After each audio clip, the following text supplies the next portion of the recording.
Learning objectives and notes. Learning objectives. Students can understand the topic of refugee crisis and the issue regarding migrants in EU nations. Students can connect migrants in EU nations to the migrants and international workers in Taiwan. Questions. Explain the term Dublin Agreement and Schengen area. What is the connection between ISIS and the refugees?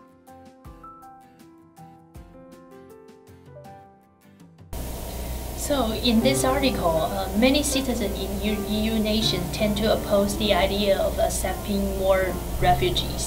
So what is some opposition toward accepting refugees? Well, there's different reasons why they don't want to accept the refugees. One of them is maybe religious reasons. There's, you have a difference in religion. As a result, you get a clash of values. And that can infiltrate into not only the neighborhood, but also into politics, the government, education, schools, and it can cause conflicts. Language barriers happen. Also, economically, so people have to pay taxes. The resources have to come from somewhere. So. And culture clashes, there are different reasons. People come from different cultures, they don't exactly do the same thing, so all of those reasons are why, and more of course, why that people don't want the refugees to come in. Yeah, as you say, because of these clashes, people tend not to accept more refugees right now. But what did some EU nations do to stop refugees from crossing the border? Well, right now they're increasing border security.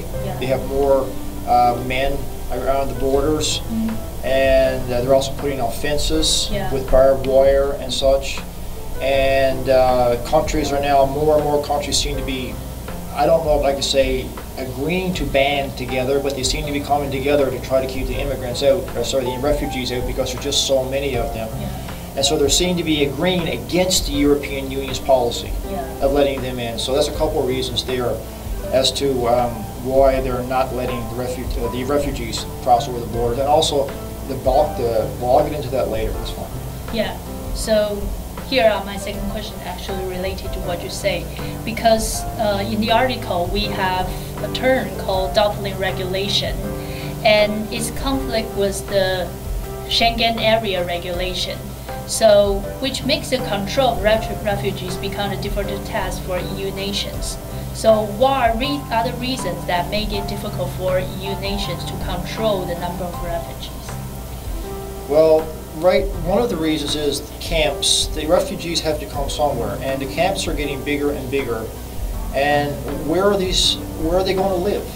And because there's less and less homes for them to live, and there's more camps, and the camps aren't exactly ideal conditions, so they're roaming around more, trying to find places to stay, and this is causing problems for neighborhoods and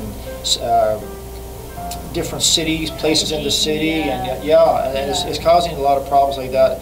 Also protection. If they're allowed to wander around, people get worried and scared. People who live there. I'm not saying everyone, of course, now, but there are security concerns, protection concerns, especially for children. And I've seen a few videos where there's been some violent clashes happening, because the refugees are getting upset about what's happening, and the citizens are getting upset. And it's kind of clashing there, and also the policies. Once a refugee gets into a country, it may take a long time until that country can actually deport that refugee. Like in Great Britain, if they get in, then they might be able to stay for a long time before the paperwork is actually finished. So, I understand that. So, as you say, some countries deport the refugees, but that causes even more problem because smuggling. Those people, when they don't want to be deported, and probably they will ask for a smuggler to help them get into the country. However, citizens in the EU nations are not willing to accept more refugees. So that's two conflict idea, right? So how do you think the government can deal with this kind of problem? Well, that's a hard question to answer. I don't. But my suggestion is, if you have a problem and you relocate that problem from A to B, how often does that fix the problem?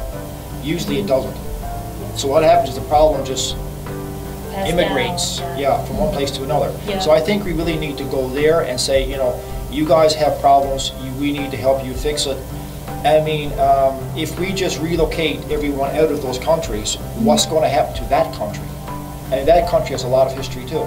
Yeah. And a lot of people there, will the war stop? Yeah. The war's not going to stop there, so what's going to happen? You're just going to keep letting them in, which is going to cause more problems and more flooding of so many people at once, which the countries can't handle. And then, to get back to just to question 5 for a second, I mean, the thing is, the Schengen area, once they get in, they're allowed to freely roam around other countries. So they can go, like, for example, from Turkey, or Turkey's not in the EU, but from Greece to the Balkans, up to Germany, and then France, and then Britain, and that causes problems as well. So it's a hard problem to deal with. Yeah, it's really hard. It's a big problem, so probably student, you have your own thoughts. You can think about it after you read the article. So here we got 2 questions for you too. So Paul. Question number 1 for the students is, in your own words, explain the terms Dublin Agreement and Schengen area. Question 2, according to the article, what is the connection between ISIS and the refugees?